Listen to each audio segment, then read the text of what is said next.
Hello friends, जय जगन्नाथ। ମୁଁ Odia designer झुनी आपण मानकु फेर गुटे वीडियो दउची। आज 38 size blouse front side cutting सिखाइबी। बैक साइड प्रथमे देई सारिची, देखि दियंतु। आग पट कपड़ा दुई प्रस्त करी समान भावरे रखि दियंतु। छाती जेते हितबो प्लस 2 इंच करी ताको रखि दियंतु और 2 इंच को अलगा करी मापी ताको गार देई करी सेप कर दियंतु।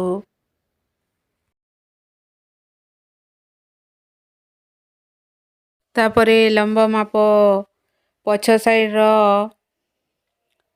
16 इंच हेतिला प्लस 1 इंच अधिक नबा तो 17 इंच लंब रखिमा एवं ताकू समान गार टाणी नबा।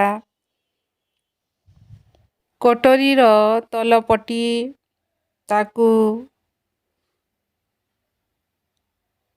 बॉटम साइड 3 इंच अंटा साइड 2.5 इंच हिसाब रे मापी समान गार टाणी दबा।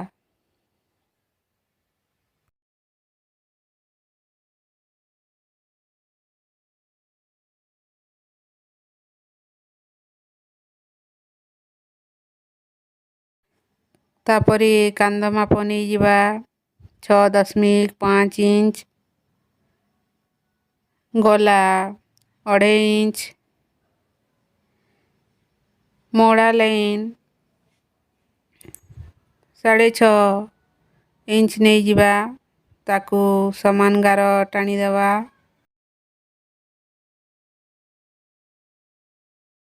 मोहड़ा लाइन समारे गलार सेप नहीं जिबा 1 इंच ता तल गला आमर हेबो 2 इंच छाड़ी आगकू 3.1 इंच तल गला सीधा गार दे दबा एवं कांध 1.5 इंच नहीं थिला आधा इंच कम करी ताकू सेप करी दबा। कारण कपड़ा काख पटे अधिक नेले कपड़ा लुचु हो जिवो काखरे जमी जिवो। तापरे गला सेप दे दबा 1 इंच रे मध्य बिंदु बाहर करी काख पट 1.5 इंच रे सेप दे दबा। काख पट मध्य बिंदु बाहर करी 3 इंच रे गोटे बिंदु दबा एवं गला पट मध्य बिंदु बाहर करी तापरे निपुल लाइन बाहर करी दबा। छाती को चारी द्वारा हरण करी आधा इंच जोग करी दबा तो 10 इंच बाहरला ताकू नहीं जिबा। तापरे निपुल बिंदु बाहर करिबा एवं आधा इंच अधिक नहीं ताकू गोल्लेई करी सेप करी दबा।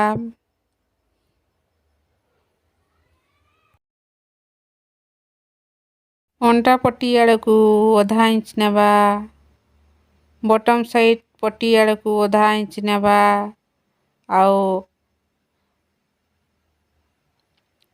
तार मध्य बिंदु बाहर करी ताकू 1.5 इंच रे सेप दे दबा